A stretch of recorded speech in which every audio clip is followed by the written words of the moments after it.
কারণ পাল রাজারা বাঙালি না, এবং পাল রাজারা একটা বড় অংশ তারা বৌদ্ধ, তারা বাংলা ভাষায় কথা বলতেন না। হ্যাঁ, তো তাহলে তাদের আমরা কিভাবে বলবো যে ওই সময় বাংলার ওখানে উঠে? এবং সেন রাজারাও আসলে বাঙালি না।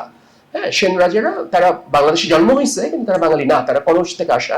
এবং কনৌজ থেকে তখন আমাদের নিয়মিত পাল রাজার সময় থেকে আমাদের নিয়মিত বৈবাহিক সম্পর্ক স্থাপন হচ্ছে, বিশেষ করে রাজ পরিবারগুলো বৈবাহিক সম্পর্ক আমরা করছি এবং আমাদের এক্সচেঞ্জ বিভিন্ন রকম হচ্ছে। তো যেটা হলো যে আমাদের ক্লিয়ার হতে হবে, আমাদের অষ্টম শতাব্দী থেকে আমাদের এখানে কিন্তু মুসলমানরা সুফিরা আসছেন, ঠিক আছে?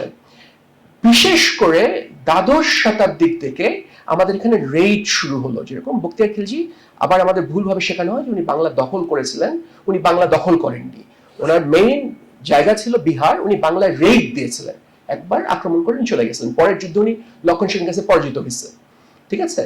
কিন্তু আমাদের এখানে সুফিরা আসা শুরু করছে দ্বাদশ শতাব্দী থেকে।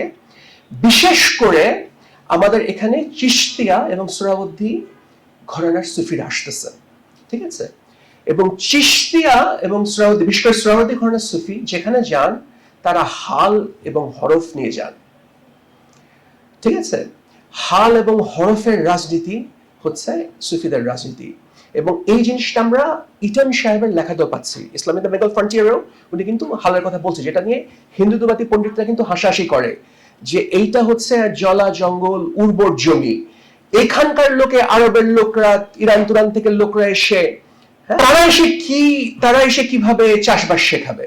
হ্যাঁ, তো এইটা আমরা বারবারই দেখি যে এই কথাটা কিন্তু সত্য। তারা হালের ব্যবহার শেখাচ্ছে এবং হরফের ব্যবহার শেখাচ্ছে। যেরকম এখানে সিলেটের মানুষ আছে কিন্তু জানি না, সিলেটের মানুষ না থাকলেও আমরা জানি যে সিলেটে চাশনি পীরের মাজার আছে।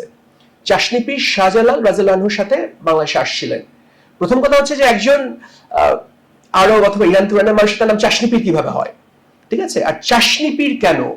উনি কিন্তু প্রথম বাংলার মানুষকে, বাংলা কৃষকদের এরিয়েনেশন টেকনিক শেখালেন। এরিয়েনেশন টেকনিক মানে কি? একটা জমি যখন চাষ করতে করতে উষর হয়ে যাবে, এখানে কিভাবে অক্সিজেন ঢুকাতে হবে এবং নাইট্রোজেন ঢুকাতে হবে, এটা কিছু টেকনিক আছে, এটাকে এরিয়েনেশন টেকনিক বলে। এটা চাষনি পীর তাদের প্রথম শেখান আমাদের, ঠিক আছে?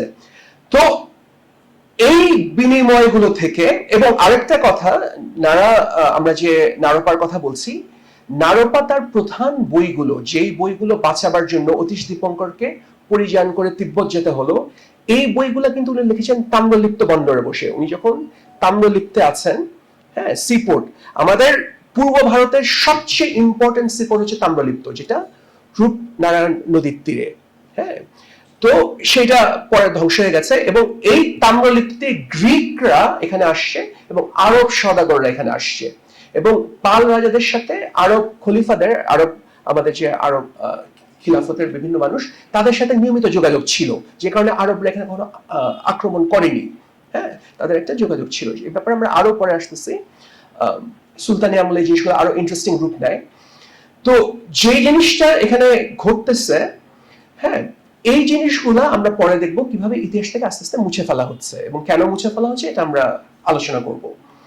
তো এই সময় যখন সুফিরা আসলো, শুধু হাল এবং হরফ। আচ্ছা, আরেকটা যেটা ব্যাপার ঘটলো, এই সময় আমাদের গৌড় বড় হয়ে উঠতেছে, গৌড় সভ্যতা বড় হচ্ছে এবং আমরা প্রচুর অর্থ উপার্জন করতেছি। গৌড় যেটা পান্ডুয়ার অংশ, পরে যেটা পুণ্ডবর্তন হচ্ছে, হ্যাঁ, আমাদের উত্তরবঙ্গ এবং ওদিকের কিছু জায়গা।